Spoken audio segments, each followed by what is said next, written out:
ஏசாயாவின் புஸ்தகம் 12ஆம் அதிகாரம் 1ஆம் வசனம். அக்காலத்திலே நீர் சொல்வது, கர்த்தாவே, நான் உம்மை துதிப்பேன். நீர் என்மேல் கோபமாய் இருந்தீர். ஆனாலும் உம்முடைய கோபம் நீங்கிற்று. நீர் என்னை தேற்றுகிறீர். அன்பின் தெய்வமே, நன்றியோடு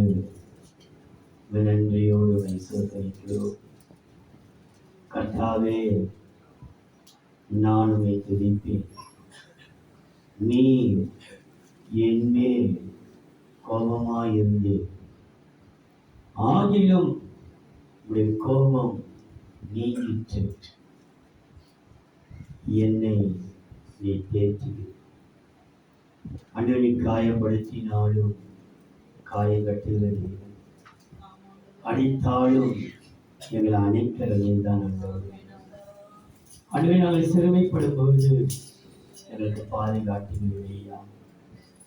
ஒன்றுக்கு உதவாத நேரத்திலே அநேக ஜாதிகளுக்கும் ஜனங்களுக்கும் எங்களை ஆசீர்வாதமாய் வைத்து எங்கள் வழி மாறும் பொழுது என்னை கோபம் கொண்டு எங்களை தண்டித்து எங்களை காயப்படுத்தி எங்கள் காயங்களை பார்த்து என்னுடைய ரத்தங்களை பார்த்து என்னுடைய காயங்களை ஆற்றியது மாத்திரமல்ல, என்னுடைய கோபம் எங்களை விட்டு விலகினது. நீரே எங்களை இப்போது தேற்றிக் கொண்டிருக்கிறேன். தேற்றவாளனே, நான் உன்னை தேற்றுவேன் என்று சொல்லியிருக்கிறேன். நீர் எங்களை தேற்றுவீரா? யார் யார் எந்த நிலைமையை வந்திருக்கிறோம் என்பதை ஆண்டு நன்கு அறிந்திருக்கிறேன். ஏனோ இந்த ஏசாயா 12ஆம் அதிகாரம் 1ஆம் வசனத்தை காண்பித்து, நீர் என்மேல் கோபம் இருந்தது, ஆகிலும் இப்பொழுது உடைய கோபம் என்னை விட்டு நீங்கிற்று என்று வாக்கு பண்ணியிருக்கிறேன். நீரே எங்களை தேற்றுகிறேன். அதற்காக மக்கள் சொல்கிறேன். சத்திய வசனத்தை ஜனங்களுக்கு விதைக்கும் பொழுது இருதயத்தில் அநேகருடைய இருதயம் கொழுந்து எறியத்தக்கதாக ஒரு பலத்திற்கு நடத்துவீராக. நீ பேசு. வசனத்தை கேட்கக்கூடாதபடிக்கு ஒரு நிர்விசாரம், தூக்க மயக்கம், எதையோ யோசித்து சிரித்துக் கொண்டு சத்தியத்தை கேட்கக்கூடாதபடிக்கு தடை செய்கிற எல்லா பொல்லாத கிரியைகளை இயேசுவின் நாமத்தை கட்டி சபிக்கிறேன். ஆவியானவர் இதை ஆழ்ந்து சொல்கிறார். அப்பா, என்னுடைய இருதயத்தின் நிறைய வாயிலே வரக்கூடாது. என் மனதின் யோசனைகள் எண்ணங்கள் வெளிப்படக்கூடாது. கர்த்தரே ஆவியானவர் இந்த வசனங்கள் மாத்திரம் வெளிப்படட்டும். ஜனங்கள் கேட்கட்டும். இந்த பெரிய காரியத்தை செய். இயேசுவின் நாமத்தில் பிதாவே. திரும்ப ஒரு விசை. ஏசாயா 12:1. அக்காலத்திலே நீர் சொல்வது, கர்த்தாவே, நான் உம்மை துதிப்பேன். நான் உம்மை துதித்தேன், துதித்துக் கொண்டே இருக்கிறேன். நான் உம்மை துதிப்பேன். நீர் என்மேல் கோபமாய் இருந்து, என்மேல் கோபம் இருக்கிறீரல்ல, இருந்தீர் ஆண்டவரே. நீர் என்மேல் கோபமாய் இருந்தீர். ஆனாலும் உம்முடைய கோபம் நீங்கிற்று. உம்முடைய கோபம் இப்ப என்னாச்சா? நீங்கிற்று. நீர் என்னை தேற்றுகிறீர். நீர் என்னை ஒருமையில போடப்பட்டிருக்கிறது. நீர் என்னை தேற்றுகிறீர். தேற்ற யாரும் இல்லாத சூழ்நிலையிலே கர்த்தரே நம்மை தேற்றுவார். அவரே நம்மை தேற்றுகிறவாளன். அவர் தேற்றுகிறவர். சங்கீதக்காரன் சொல்லுகிறார் பாருங்கள், 119ஆம் சங்கீதம் 82ஆம் வசனம். எப்பொழுது 119ஆம் சங்கீதம் 82ஆம் வசனம். எப்பொழுது என்னை தேற்றுவீர் என்று, எப்பொழுது என்னை தேற்றுவீர் என்று உம்முடைய வாக்கின் மேல் நோக்கமாய் என் கண்கள் பூத்து போகிறது. அவரை எப்போ தேற்றுவீர் என்று காத்துக்கொண்டே இருக்கிற வேளையிலே கண்கள் பூத்து நம்மை தேற்ற ஒருவரும் இல்லை. சூழ்ச்சிவதற்கு பலர் உண்டு. அடிமேல் அடி வருது, இவ்வளவு ஆபத்து வருது, எல்லாத்துக்கும் பிரச்சனை வருது. நான் ஒன்று, அவன் நம்ம மீது கோபமா இருந்தாலும் இப்ப அவர் கோபப்படு. சாட்சிகளை பேசியது, இனி பொழுது கைவிட்டேன், ஆனாலும் நித்திய கிருபையுடன் நமக்கு இறங்கும். நீ வழி மாறினாலும் நான் உனக்கு மாற மாட்டேன். உன்னை மற்றவர்களுக்கு நித்தியாக வைக்க மாட்டேன். நீ என்னை துக்கப்படுத்தினாய், என்னை வேதனைப்படுத்தினாய், எனக்கு நீ தூரம் போனாய். ஆனா நானும் உனக்காக இரக்கம் செய்து கொண்டே என்று சொல்லி கர்த்தருக்கு இரக்கம் செய்து கொண்டேன். இந்த வார்த்தை என்னை ரொம்ப தொட்டது.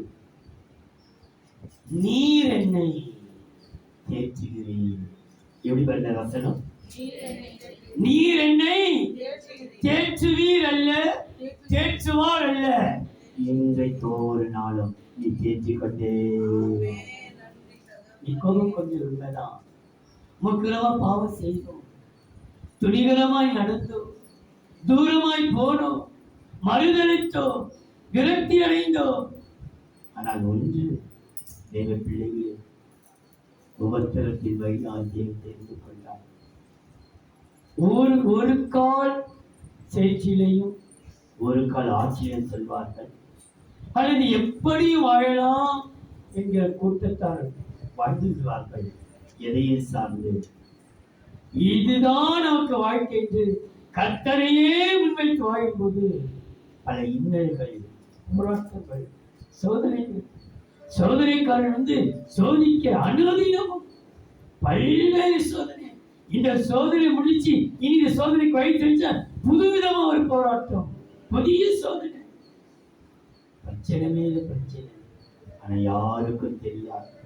ஒவ்வொரு நாளும் நாம் கடந்து சென்ற பாதை கர்த்தர் ஒருவரே அறிகிறது. கர்த்தர் ஒருவரே. தலை தூக்க முடியாத அளவுக்கு துக்கம் வரும், போராட்டம் வரும், பாடுகள். ஆனால் ஒன்றே ஒன்று, கர்த்தருடைய வார்த்தை, நீர் என்னை தேற்றி. எங்களை தூற்றுகிற ஜனங்களுக்காக, எங்களை நடுத்தல் நீக்க வைக்கிற ஜனங்களுக்காக, எங்களை அவமானப்படுத்துகிற ஜனங்களுக்காக, அவ்வளவுதான் இவங்க விழுந்துட்டாங்க என்று சொல்லி விழுந்துட்டு ஒத்திரை கொடுத்தீங்க.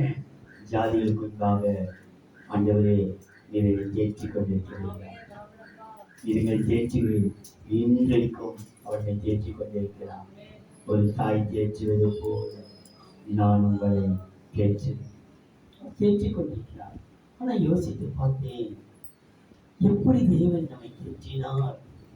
இன்றைய தினம் வரைக்கும் நமக்கு விரோதம் அடித்த புயல் கொஞ்ச நெஞ்ச புயல் அல்ல, வீசின புயல் சாதாரண புயல் அல்ல, நம்மை சில்லாமலமாக்குற புயல் அதெல்லாம். நம்மள அசிங்கப்படுத்தின புயல் வீசினது, கேவலப்படுத்தின புயல் வீசினது. எல்லாரும் உயிர் நண்பர்கள். யோசித்து பாருங்கள், யோபுடைய துக்கத்தை பார்த்து 7 நாளும் புசியாமல் குடியாமல் ஒண்ணுமே இல்லை, பக்கத்திலே உட்கார்ந்தார்களாம். எவ்வளவு பெரிய உயிரினங்கள் பாருங்க. சாப்பிடல குறை 7 நாளும் யோபோடு உட்கார்ந்தார் நண்பர்கள்.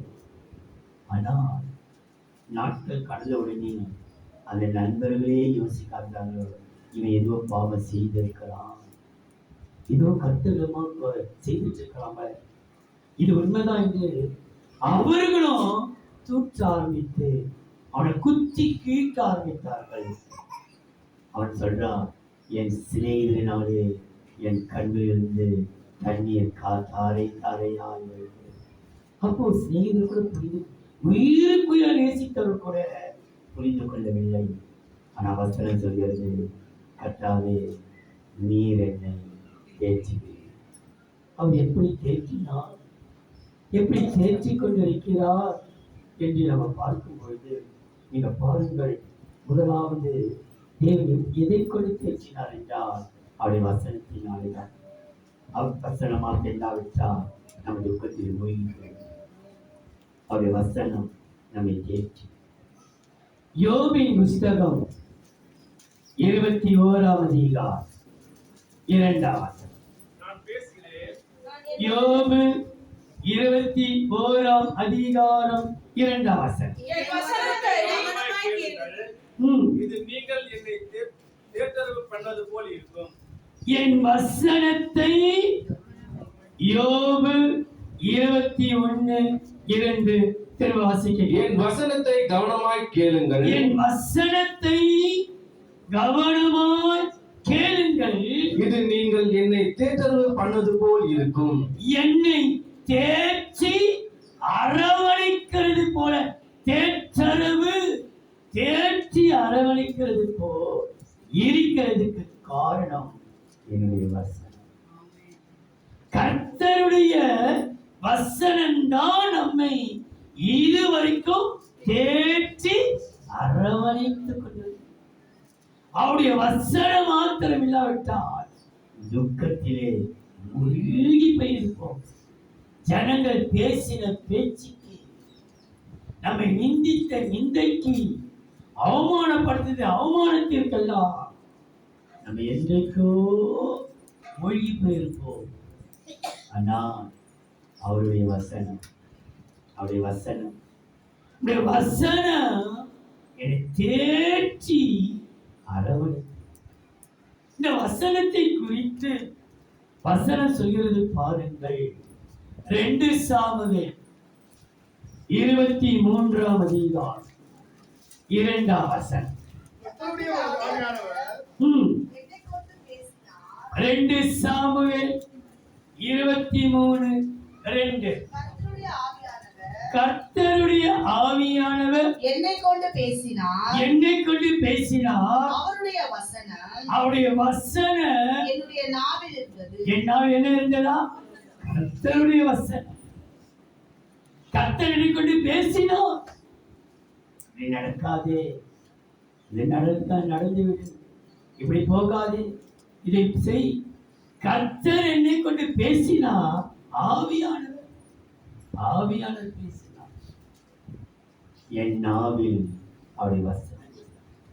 நிச்சயமாகவே நம்முடைய நாவிலே வசனம் இல்லாவிட்டால் இந்த நாக்கு ஆண்டவருக்கு தூஷித்திருக்கும், வேண்டாத காரியம் பேசி இருக்கும். என்னத்தை செய்துட்டார் ஆண்டவர், என்னத்தை பண்ணிட்டார் ஆண்டவர், அவருக்காக சேவை செய்து என்ன பண்ணார், ஒரு விரக்தி உச்சி கட்ட விழுந்திருப்போம். ஆனா கர்த்தருடைய ஆவியானவர் என்னோடு என்ன பேசினார். இது உனக்கு நன்மைக்கு, இந்த பாதையில உனக்கு நன்மைக்கு. பார்வோனின் இருதயம் கடினப்பட்டது. பார்வோனின் இருதயத்தை கர்த்தர் கடினப்படுத்தினார். அப்போ பார்வோன் தைரியத்தை கடினப்படுத்தினார். அந்த வசனம் 3 விதத்தில் சொல்லப்பட்டிருக்கிறது. பார்வோன் தன் இருதயத்தை கடினப்படுத்தினான். பார்வோனின் இருதயம் கடினப்பட்டது. கர்த்தர் பார்வோனின் இருதயத்தை கடினப்படுத்தினார். அப்ப நம்ம கடந்த பாதையிலே இப்படிப்பட்ட அனுபவங்கள் நாம் சந்திக்கும் பொழுது ஒன்றே ஒன்று, அவருடைய வசனம் நம்மை தேர்த்தினார். வசனம் கொடுப்பார், வசனை கொடுக்கிறார்.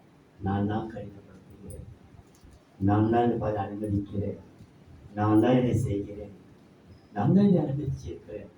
நீ பண்ண வேண்டிய பிரயாணம் வெகு சோர்ந்து போயிட்டார்.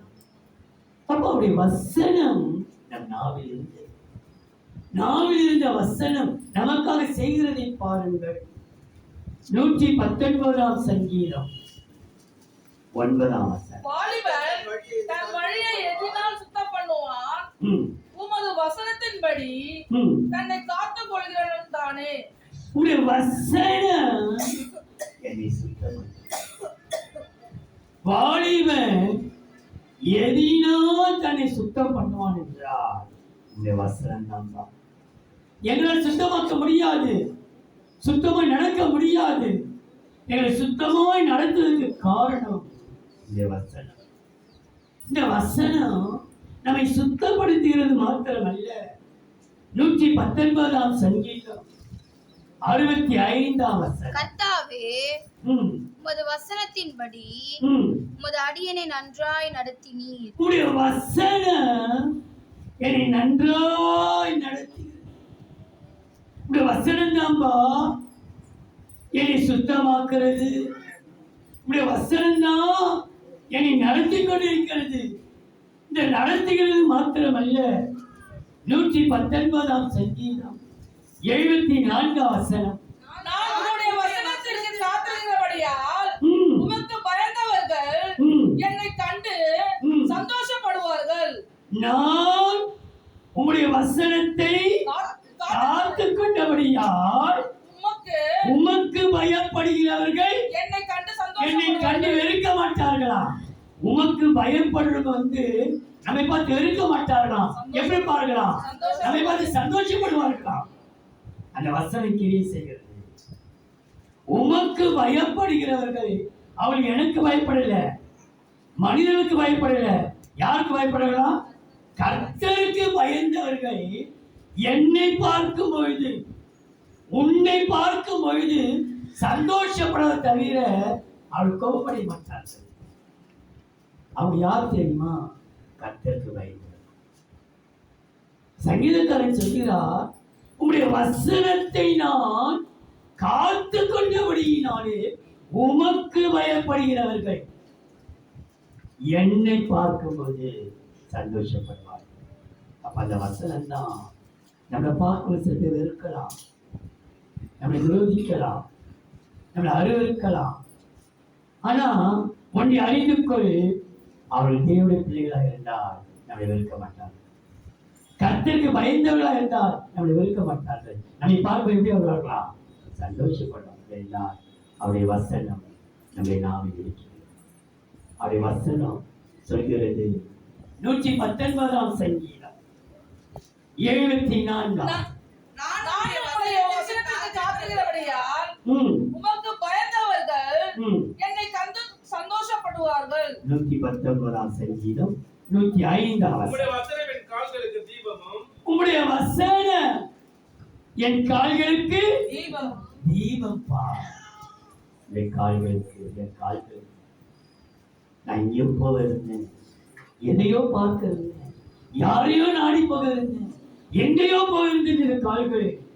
ஆனா உங்க வசனம் என் கால்களுக்கு தீபம். எளிய முள்ளு குத்தாத அளவுக்கு காலில் எந்த ஒரு சூழ்ச்சி நடக்காதபடிக்கு இந்த வசனம் என் கால்களுக்கு தீபமாக. சில பேர் இயேசுவின் நன்றிலே அற்புதத்துக்கு தான் இயேசு உலகமே பின்சல். ஆனா ஒரு கூட்டம் அற்புதத்துக்காக போல, அவர்கிட்ட அப்பத்துக்காக போகல, ஆசத்துக்காக போகல, தேவனுடைய வசனத்துக்காக போனாங்க. நீங்க வாசித்து பாருங்கள். லூக்கா எழுதின சுவிசேஷம் 5ஆம் அதிகாரம் 1ஆம் வசனம். லூக்கா 5ஆம் அதிகாரம் 1ஆம் வசனம். ஆ, கெனசரேத்து கடல் அருகே நின்றபோது ம். திரளான ஜனங்கள் தேவ வசனத்தை கேட்கும்படி அவரிடத்தில் நெருங்கினார்கள். கிட்ட நெருங்கி வசனம் கேட்க, அற்புதத்துக்காக அல்ல, ஆசிரியத்துக்காக அல்ல, அடையாளத்துக்காக அல்ல. இயேசு அந்த கூட்டம் அற்புதத்துக்காக வரல, ஒரு கூட்டம் அதிசயத்துக்கான வரல, சுகம் பெற்றுக்கொள்ள வரல. என்ன நடந்தாலும் பரவாயில்லை, அவருடைய வசனத்தை கேட்கத்தான் அவங்க. எங்களுக்கு அவர் நன்மையை செய்யாவிட்ட கூட பரவாயில்லை, அற்புதம் நடக்காட்டி கூட பரவாயில்லை, அதிசயத்தை பார்க்காட்டி கூட பரவாயில்லை, எனக்கு ஒரு நன்மையும் நடக்காவிட்ட கூட பரவாயில்ல. எதை கேட்க வந்தோம் என்றால் ஏன் தெரியுமா? அவங்க வசனத்தை கேட்பதற்கு கடற்கரைக்கு வந்தார்களாம். கடற்கரைக்கு மாத்திரமல்ல, ஆலயத்தில் கூட வந்தார்களாம். அது அதிகாலையிலே இயேசுக்கு ஆலயத்துக்கு அற்புதத்தை அல்ல. அதே லூக்கா 21ஆம் அதிகாரம் 38ஆம் வசனம்.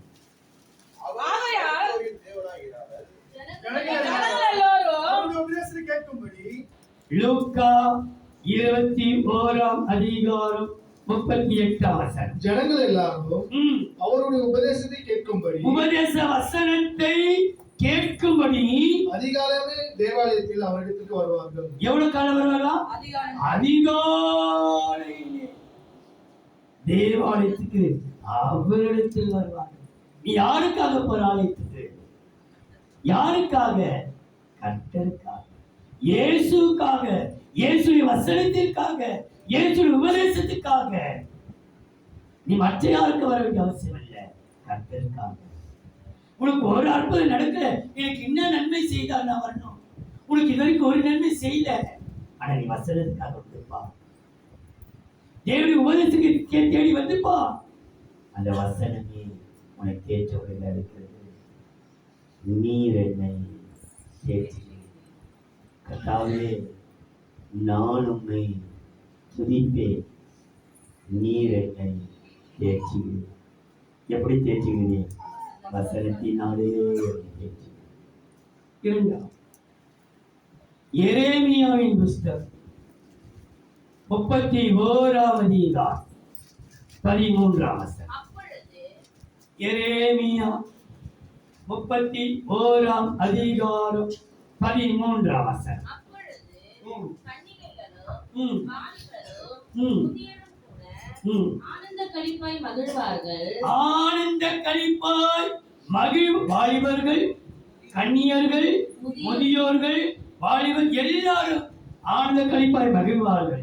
நான் அவர்கள் துக்கத்தை சந்தோஷமாக மாற்றி அவர்களை தேற்றி அவர்கள் சஞ்சலம் நீங்க அவர்களை சந்தோஷப்படுத்துவேன். அவளை தேற்றி சஞ்சலம் நீங்க, சஞ்சலத்தை நீக்கி நம்மை தேற்றினார். நமக்கு வந்த சஞ்சலங்கள் கொஞ்ச நெஞ்சம். பொழுது விடிஞ்சு போய் போனா யாரால சஞ்சலம் வரும் நமக்கு தெரியாது, யாரால வரும் தெரியாது. ஒவ்வொரு நாளும் சஞ்சலமாகவே. ஆனா கர்த்தாவே நீர் என்னை தேற்றிடு, என்னுடைய சஞ்சலத்தை நீக்கி ஒவ்வொரு நாளும் நீ தேற்றி. சஞ்சலம் எத்தனையோ சஞ்சலங்கள் சொல்லிக்கொண்டே போகலாம். ஆதியாகமம் 45ஆம் அதிகாரம் 5ஆம் வசனம். என்னை இவ்விடத்தில் வரும்படி ஆதியாகமம் 45ஆம் அதிகாரம் 5ஆம் வசனம். என்னை இவ்விடத்தில் வரும்படி விற்று போட்டதினால் நீங்கள் சஞ்சலப்பட வேண்டாம். அது உங்களுக்கு விசனமாய் இருக்க வேண்டாம். ஜீவ ரட்சணை செய்யும்படி தேவன் என்னை உங்களுக்கு முன்னே அனுப்பினார். யார் அனுப்பினது? என்ன? தேவனே அனுமதிச்சிருக்கிறாரே. நீ சஞ்சலப்பட வேண்டிய அவசியம் அல்ல. என்னை சஞ்சலப்படுத்தினாலும் தேவனே அனுமதிக்கிறார். எரேமியாவின் வசனம், எரேமியாவின் புலம்பல்ல பாருங்க. எரேமியாவின் புலம்பல் 3ஆம் அதிகாரம் 31-32. ஆண்டவர் என்றென்றைக்கும் கைவிட மாட்டார். புலம்பலின் புஸ்தகம் 3ஆம் அதிகாரம் 31-32. ஆண்டவர் என்றென்றைக்கும் கைவிட மாட்டார். அவர் சஞ்சலப்படுத்தினாலும் தமது மிகுந்த கிருபையின்படி இறங்குவார். மிகுந்த கிருபை எப்படி கொடுப்பாரா? சஞ்சலப்படுத்தினாலும்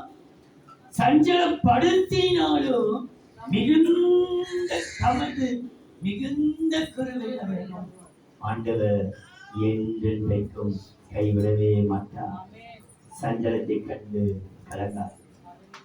ஆண்டவரே என் சஞ்சலத்தை தீருமையா, என் சஞ்சலத்தை தீவு. பொழுதுமா சஞ்சலமாகவே இருக்கிறது. அவர் சஞ்சலப்படுத்தினாலும் தமது மிகுந்த இரக்கத்தின் வழி அவர் நமக்கு இறங்குவார்.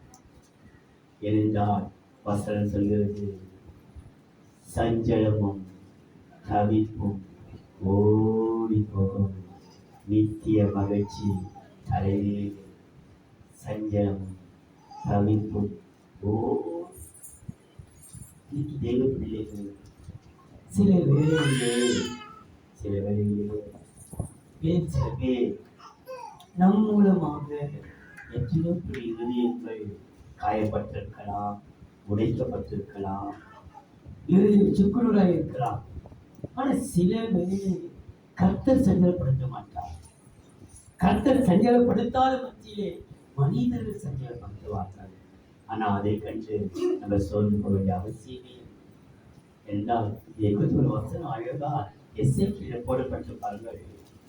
நீதிமான் கர்த்தர் சஞ்சலப்படுத்தாத நீதிமானை மனிதர்களுடைய காரியங்கள் அவருடைய இருதயத்தை புண்படுத்துமா. எசேக்கியேலின் புஸ்தகம் 13ஆம் அதிகாரம் 22 பாருங்கள். நான் சஞ்சலப்படுத்தாத நீதிமானின் இருதயத்தை நீங்கள் வீணாய்.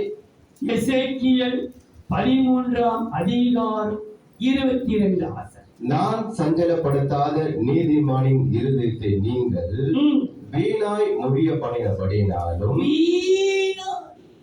கர்த்தர் நம்மை சஞ்சலப்படுத்துகிறார். சில நீதிமானுடைய இருதயத்தை நாம் சில முடியப்பட்டுவோம். அவன் இருதயத்தை துக்கப்படுத்துவான். நாம் சில நீதிமானுடைய இருதயத்தை அப்பிச்சுக்குள்ள உடைக்க வைப்போம். ஆனா அதனுடைய பிரதிபலன் பயங்கரமாயிருக்கும். ஆனா கர்த்தர் சொல்றார், அவன் நீதிமான், அவள் நீதிமான், நீதியாய் வாழ்கிறவன், நீதி உள்ளவர்கள். அவளுடைய இருதயத்தை நீ முறிச்சிடாதே, அவள் இருதயத்தை காயப்படுத்திடாதே, அவள் இருதயத்தை வேதனைப்படுத்திடாதே. நான் சஞ்சலப்படுத்தியே, நீயா சஞ்சலப்படுத்துற? பிள்ளைகள், சஞ்சலம் என்று கர்த்தராலும் நமக்கு சஞ்சலம் வரும். ஆனா மற்ற மனிதரால் நமக்கு சஞ்சலம் வரும். நம்மை சஞ்சலப்படுத்தாத கர்த்தர். செப்பனியாவின் புஸ்தகம் 3ஆம் அதிகாரம் 18 வசனம் சொல்கிறது. உன் சபையின் மனுஷராய் இருந்து. செப்பனியா 3:18. உன் சபையின் மனுஷராய் இருந்து பண்டிகை ஆசரிப்பில்லாமையால் உண்டான நிந்தை நிமித்தம் சஞ்சலப்பட்டவர்கள் அவர்களுக்கு ஒரு நிந்தையா இருந்தது. உன் சபையின் மக்கள் பண்டிகை அல்ல, பண்டிகை காலத்திலே கூட, பண்டிகை கொண்டாட்டத்திலே கூட மற்றொரு நிந்தையினாலே அவருடைய இறுதி எப்படி இருந்ததா? சஞ்சலப்பட்டவர்களை நான் ஏகமாய் கூட்டிக் கொள்வேன். சரி, நிந்தையினாலே, அவமானத்தினாலே, ஏமாற்றத்தினாலே, சில பிரச்சனையினாலே அவள் சஞ்சலப்பட்டு கடந்து போனாலும் ஒரு நாள் வரும், சஞ்சலப்பட்டவர்களை நான் ஏகமாய் நான் கூட்டிக் கொள்வேன். அவர் கூட்டி சேர்ப்பார். அவர் பார்த்து கொடுத்திருக்கிறார். அவர் சஞ்சலப்படுத்தினாலும் மிகுந்த கிருபை கொண்டு நமக்கு இறங்குவார். ஆகையினாலே கர்த்தாவே, நான் உம்மை துதிப்பேன். நீர் என்மேல் கோபமாயிருந்து, ஆனாலும் உடைய கோபம் நீங்கிச்சு. நீர் என்னை தேற்றி, வசனத்தினால் என்னை தேற்றி, சஞ்சலம் நீக்கி என்னை தேற்றுவேன். இந்த தினம் வரைக்கும் சஞ்சலத்தை கர்த்தர் நீக்கி நம்மை தேற்றுகிறார். 3வது எசேக்கியேலின் புஸ்தகம் 14ஆம் அதிகாரம் 23 வசனம். எசேக்கியேல் 14ஆம் அதிகாரம் 23 வசனம். அவர்கள் மார்க்கத்தையும் அவர்கள் கிரியையையும் காணும்போது அவர்கள் உங்களுக்கு தேற்றர்களாய் இருப்பார்கள். அவர்கள் உங்களுக்கு தேற்றல், அவர்கள் கிரியைகளை காணும் பொழுது, அவருடைய சூழ்நிலை பார்க்கும் பொழுது, அவங்க செய்யும் காரியங்கள் கூட ஒரு சமயம் உங்களுக்கு அதை தேற்றி அரவணைக்கிறதை மாற்றிவிடும். தோற்றுகிற ஜனங்களுடைய காரியங்கள் நமக்கு அது தேர்தலாய் விடுமா, தேற்றளவாய் இருக்கும். நான் அதிலே ஆ, செய்த எல்லாவற்றையும் ஆ, முகாந்திரம் இல்லாமல் செய்யவில்லை என்று ஆ. அப்பொழுது அறிந்து கொள்வீர்கள். எல்லாவற்றிற்கும் ஒரு முகாந்திரம். தாவீதே, நீ அந்த படையை பார்ப்பதற்கு போனுக்கு முகாந்திரம் என்ன? ஒரு நாள் நானும் ராஜாவாய் மாறினேன். ஒரு முகாந்திரம் இல்லையா? 1 சாமுவேல் 17ஆம் அதிகாரம் 29ஆம் வசனம். 1 சாமுவேல் 17:29. அதற்கு தாவீது, நான் இப்போது செய்தது என்ன? நான் வந்ததற்கு முகாந்திரம் இல்லையா என்று முகாந்திரம் இல்லையா? கர்த்தர் முகாந்திரத்தை வைத்திருக்கிறார். ஒரு முகாந்திரத்தை நமக்கு காண்பித்து ஒவ்வொரு பிரச்சனையிலையும் கர்த்தர் பாடத்தை கற்பிக்கிறார். ஒரு மனிதனுடைய செய்கையினாலே வாசித்து போல அவருடைய செய்கையினாலும் அவருடைய காரியங்களினாலும் நமக்கு ஒரு பாடத்தை கற்பிக்கத்தான் அது ஒரு முகாந்திரம் கற்க மாட்டேன். நாம் கடந்து வருகிற பாதையெல்லாம் நமக்கு ஒரு முகாந்திரம். நான் வந்ததற்கு ஒரு முகாந்திரம் இல்லையா? இரண்டாம் வந்திருக்க முகாந்திரம் கோலியாத்தை முறியடிப்பது. இன்னைக்கு நமக்கு நடக்கிற ஒவ்வொரு காரியத்துக்கும் ஒரு முகாந்திரம் இருக்கிறது. அந்த முகாந்திரத்தை காண்பித்து நம்மை தேற்றினார். இதுதான் பாப்பாடும், இதுதான் இவர்கள், இதுதான் இந்த காரியம், இதுதான் இப்படி நமக்கு ஒரு பாடங்களை கற்று காண்பித்து அந்த பாடத்துக்குள்ள ஒரு முகாந்திரத்தை கற்க வைத்திருந்தார். அப்ப இது நடந்ததுக்கு ஒரு முகாந்திரம் இருக்கிறது. தாவீதை அனுப்பி ஒரு முகாந்திரம் இருந்தது. ஒரு சமயம் நாம் அழுதலுக்கும் ஒரு முகாந்திரம் இருக்கிறது. 1 சாமுவேல் 11ஆம் அதிகாரம் 5ஆம் வசனம். 1 சாமுவேல் 11ஆம் அதிகாரம் 5ஆம் வசனம். இதோ சவுல் மாடுகளின் பின்னாலே வயலிலிருந்து வந்து ஜனங்கள் அழுகிற முகாந்திரம் என்ன என்று கேட்டான். யாவேசின் மனுஷர் சொல்லிய செய்திகளை அவனுக்கு தெரிவித்தார்கள்.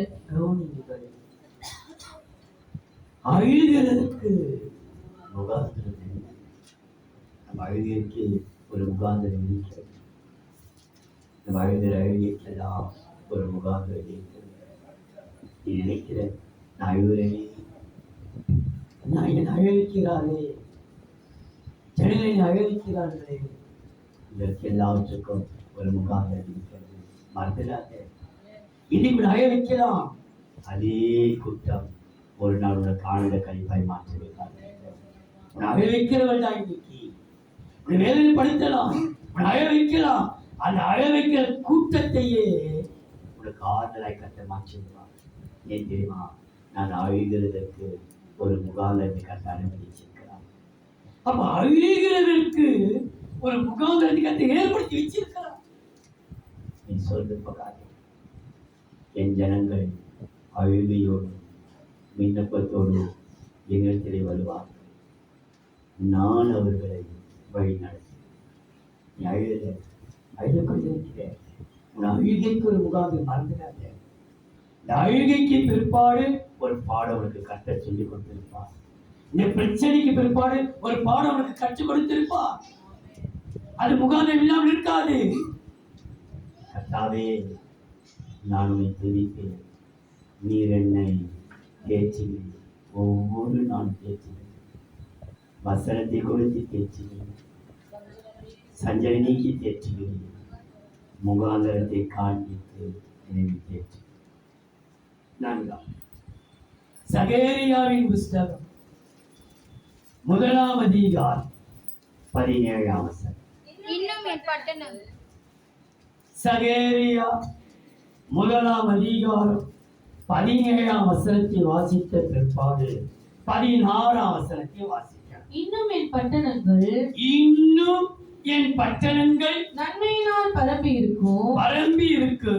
இன்னும் கர்த்தர் சீயோனை தேற்றரவு பண்ணுவார். சீயோனை தேற்றி அரவணைப்பார். தேற்ற என்று இன்னும் எருசலேமை தெரிந்து கொள்வார். இன்னும் இதுவரைக்கும் அல்ல, இனிமேலும் எருசலேமை அவர் தெரிந்து கொள்வார். இன்னும் எருசலேமை தெரிந்து கொள்வார் என்று சேனைகளின் கர்த்தர் சொல்கிறார் என்று பின்னும் கூறு என்றார். ஆகையால் 16 மன உருக்கத்தோடு எருசலேமிலிடத்தில் திரும்பினேன் என்று. எப்படி திரும்பினார் ஆண்டவர்? மன உருக்கத்தோடு எருசலேமை தெரிந்து கொண்டு அவர் பேசினார்.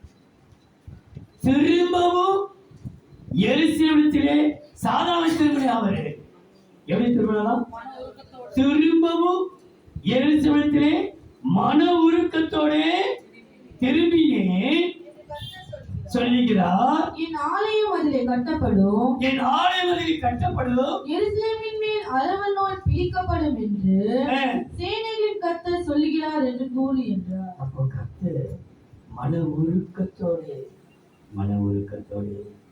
திரும்பவும் தெரிந்து கொள்ள அழைத்தது மாத்திரமல்ல, அழைக்கப்பட்ட கூட்டத்திலே அடுத்தபடி தெரிந்து கொள்ளப்பட்ட கூட்டத்திலேயும் நம்மை வைத்திருக்கிறார். தெரிந்து கொண்டு அவர் தேற்றினார். எருசலேமை தெரிந்து கொண்டு அவர் தேற்றினார். நான் தானே தெரிந்து கொண்டேன். ஞானத்தின் ஒன்றிலேயே உன்னை அழைச்சது உண்மை, தெரிந்து கொண்டது உண்மை, நீதிமான மாற்றது உண்மை, உன்னை மகிமைப்படுத்த பொறுத்து உண்மை. ஆனால் திரும்பவும் மன உருக்கத்தோடு அவர் தெரிந்து கொண்டார், தேர்ச்சிக்கிறார். நான் உன்னை தெரிந்து கொண்டேன், உன்னை பேர் சொல்லி அழைத்தேன், நீ என்னுடையவன்.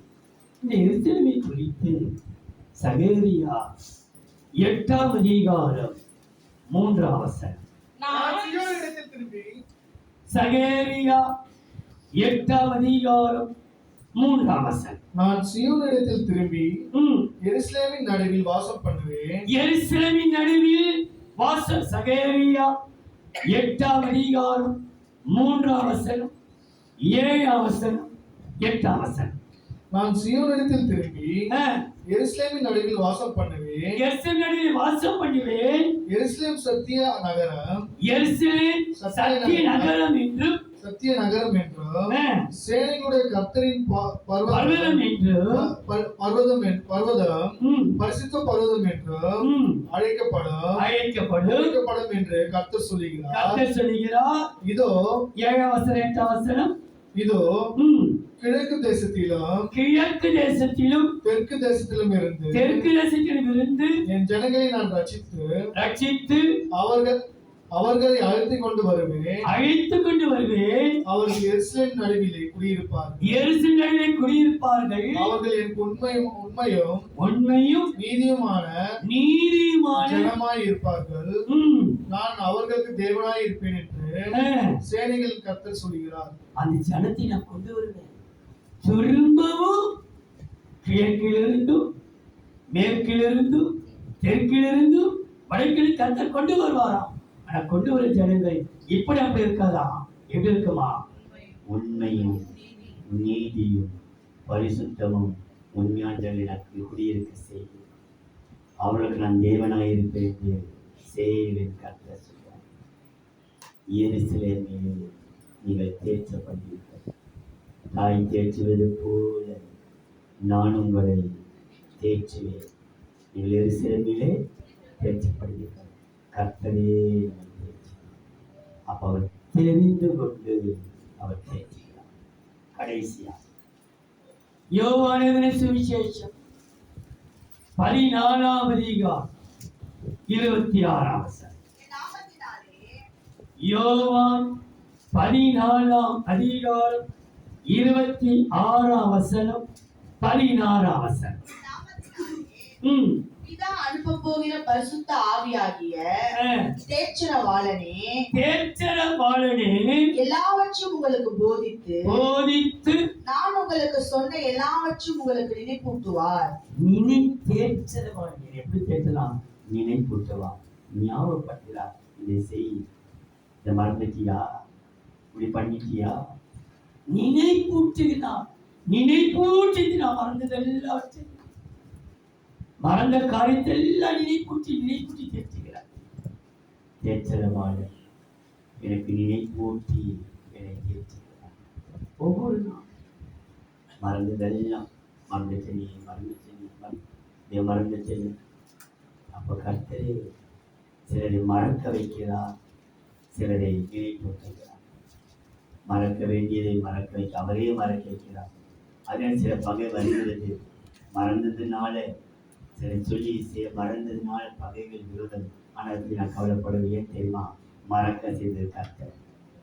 யோசேப்பை தன் தகப்பன் வீட்டை மறக்க செய்ததினாலே அவனுக்கு தேவன் பேர் மனாசே என்று பெயரிட்டார். யோசேப் என்னை நினைப்பூட்டுகிறார். தேற்றரவாளன் என் நினைப்புள் மாத்திரமல்ல, 16ஆம் வசனத்தில் சொல்லும், நான் பிதாவை வேண்டிக் கொள்வேன், அப்பொழுது என்றென்றைக்கும் உங்களுடனே கூட இருக்கும்படிக்கு சத்திய ஆவியாகிய வேறொரு தேற்றரவாளனை அவர் உங்களுக்கு தந்தருள்ளுவார். உங்களுக்காகவே தந்தளிக்கிறார். அவர் தேற்றுவார். அந்த தேற்றவளன் நினைப்பூட்டி நம்மை தேற்றினார். இந்த தேற்றரவாளனை குறித்து எப்படி தேற்றினார் பாருங்கள். கொலோசையர் 2ஆம் அதிகாரம் 2ஆம் வசனம். கொலோசையர் 2:2. அவருடைய இருதயங்கள் தேற்றப்பட்டு அன்பினால் இணைக்கப்பட்டு பிதாவாகிய தேவனுக்கும் கிறிஸ்துவுக்கு உரிய ரகசியத்தை அறிந்து கொள்ளுகிற உடலில் பூரண நிச்சயத்துடைய எல்லா ஐஸ்வர்யத்திற்கும் உரியவர்களாக வேண்டும் என்று இப்படி விரும்புகிறேன். இப்படி எல்லாத்தையும் கொடுப்பதற்காக இப்ப எதுக்காக நினைப்புட்டால் நம்மை அற்பமா சொற்பமா இருப்பதற்காக அல்ல, நம்ம எல்லாவற்றையும் கொடுப்பதற்காகத்தான் நினைப்பூட்டி அவர் தேற்றுகிறார். அதே கொலோசையர் 4ஆம் அதிகாரம் 8ஆம் வசனத்தை பாருங்கள். உங்கள் செய்கைகளை அறியவும் உங்கள் இருதயம் தேற்றலாம். அவர் நினைப்பூட்டுகிறார். உங்கள் இருதயத்தை தேற்றுவதற்காகத்தான் அவர் உங்களை நினைப்பூட்டுகிறார். அவரே நம்மை தேற்றுகிறார். கர்த்தாவே, நான் உம்மை துதிப்பேன், நீர் என்னை தேற்றி.